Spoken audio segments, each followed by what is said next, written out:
अब एक और सीट की बातचीत, विदिशा हाई प्रोफाइल सीट, क्योंकि खुद पूर्व मुख्यमंत्री शिवराज सिंह चौहान को यहां से उतारा गया था। जीतते दिखाई दे रहे हैं प्रताप भानु शर्मा, उनके सामने हारते हुए दिखाई दे रहे हैं। इस एग्जिट पोल के जो अभी तक नतीजे दिखाई दे रहे हैं, जिन सीटों का हाल हम दिखा रहे हैं एक एक सीट का, वहां पर सबसे बड़ा फैक्टर अगर कुछ है अमित, तो वो है प्रधानमंत्री नरेंद्र मोदी का नाम और उनका चेहरा। इसीलिए अगर किसी सीट पर बीजेपी कमजोर होती हुई नजर आ रही है, उनके उम्मीदवार कमजोर होते हुए नजर आ रहे हैं, तो मोदी के नाम पर वो सीट बीजेपी जीतती हुई नजर आ रही है। आपके पास लौट कर आएंगे अमित, लेकिन अब रुख कर लेते हैं मध्य प्रदेश का। मध्य प्रदेश की अन्य सीटों पर क्या हाल है? पहले ही आपको हम एमपी की 10 सीटों के एग्जिट पोल बता चुके हैं।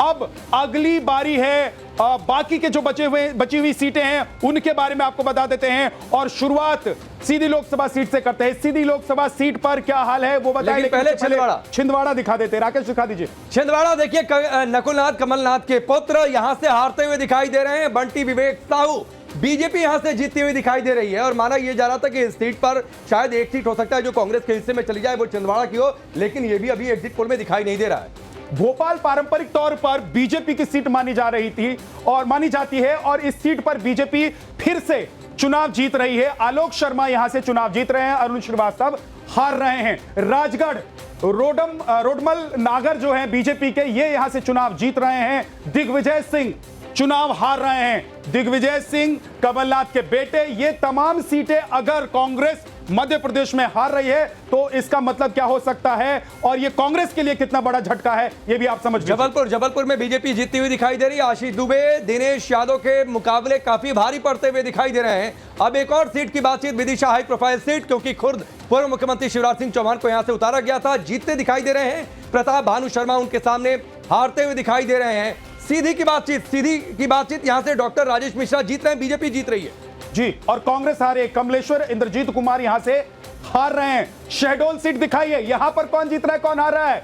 हिमाद्री सिंह यहां से जीत रही हैं। एग्जिट पोल इशारा कर रहा है कि हिमाद्री सिंह जीत रही हैं, और फुंदेलाल सिंह मार्को चुनाव हारे हैं, कांग्रेस के उम्मीदवार। यानी कि मध्य प्रदेश में कांग्रेस की हालत बहुत पतली है। मंडला फगन सिंह कुलस्ते चुनाव जीत रहे हैं। बीजेपी ने फगन सिंह कुलस्ते को फिर से उतारा था। ओमकार सिंह मार्कम हार रहे हैं चुनाव। ये आप तस्वीर देख रहे हैं, एक एक सीट का हाल हम आपको बता रहे हैं मध्य प्रदेश का। अब बालाघाट जान लीजिए, यहां से भी बीजेपी जीतती दिखाई दे रही है। भारती पारधी और सम्राट अशोक सिंह, जिन्हें कांग्रेस ने उतारा था, वो हारते हुए दिखाई दे रहे हैं। इसके बाद होशंगाबाद की बातचीत कर लेते हैं, उसका भी नतीजा सामने रखे। होशंगाबाद से भी बीजेपी जीत रही है। दर्शन सिंह चौधरी संजय शर्मा के मुकाबले काफी भारी दिख रहे हैं, और असल नतीजे आएंगे तो उसमें यह ट्रेंड देखने को मिल रहा है कि यहां से भी बीजेपी जीतती हुई दिखाई दे रही है।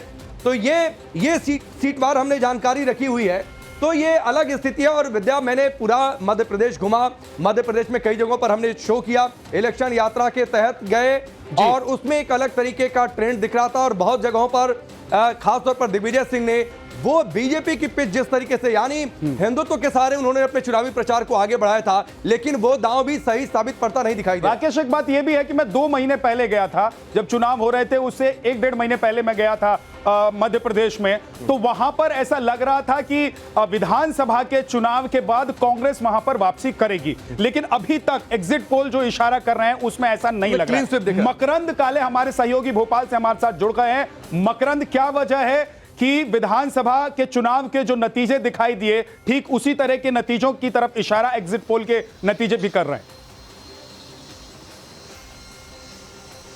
जी बिल्कुल, और एग्जिट पोल के नतीजों में हम देख रहे हैं कि बीजेपी को मध्य प्रदेश में बहुमत मिल रहा है। 29 की 29 सीटों पर बीजेपी आगे दिख रही है, नजर आ रही है। छिंदवाड़ा की वो सीट जहां पर पिछली बार हार हुई थी, 28 सीटें बीजेपी जीती थी और एक सीट बच गई थी। इस बार 36, इस बार माफ कीजिएगा, छिंदवाड़ा सीट पे भी कांटे की टक्कर बताई जा रही थी, और अब एग्जिट पोल बता रहे हैं कि छिंदवाड़ा भी बीजेपी जीत सकती है। अब सवाल आता है कि बीजेपी को इतना ज्यादा बहुमत इस बार क्यों मिल रहा है? उसके पीछे नरेंद्र मोदी फैक्टर तो है ही, लेकिन एक जो जानकार बता रहे हैं उसमें बहुत बड़ा फैक्टर यह है कि जहां जहां पर जातीय समीकरण से विधानसभा चुनाव होता है, वो दोनों जातियां परस्पर कहीं ना कहीं लोकसभा चुनाव में बीजेपी को वोट करती है। फॉर एग्जांपल अगर मैं बताऊं तो अटेर की जैसे विधानसभा सीट है, वहां पर जब विधानसभा चुनाव होता है तो प्रत्याशी देखा जाता है ब्राह्मण वर्सेस ठाकुर। ये वहां पर जातीय समीकरण बनते हैं। एक लाइन में मोहन यादव को मुख्यमंत्री बनाना, इसका क्या मैसेज गया? क्या ये भी एक फैक्टर रहा कि नीचे से उठाकर मुख्यमंत्री बना दिया, कार्यकर्ताओं में जोश भर गया? जी बिल्कुल, विधानसभा चुनाव में जिस तरह से सरकारी योजनाओं और प्रधानमंत्री मोदी के चेहरे पर जीत हासिल करने का दावा बीजेपी कर रही थी, और उसी तरह से मोहन यादव जब मुख्यमंत्री घोषित किए गए, कहीं ना कहीं पूरे देश मोहन में यादव जितना ज्यादा मोहन यादव को एक बार फिर से जिन उम्मीदवारों को बदलना था उम्मीदवारों को बदला, और जो रणनीति अपनाई वो काम करती हुई नजर आ रही है। लगातार तीसरी बार पीएम बन सकते हैं प्रधानमंत्री नरेंद्र मोदी। नवभारत ईटीजी के एग्जिट पोल में एनडीए पूर्ण बहुमत हासिल करती हुई तो एक नजर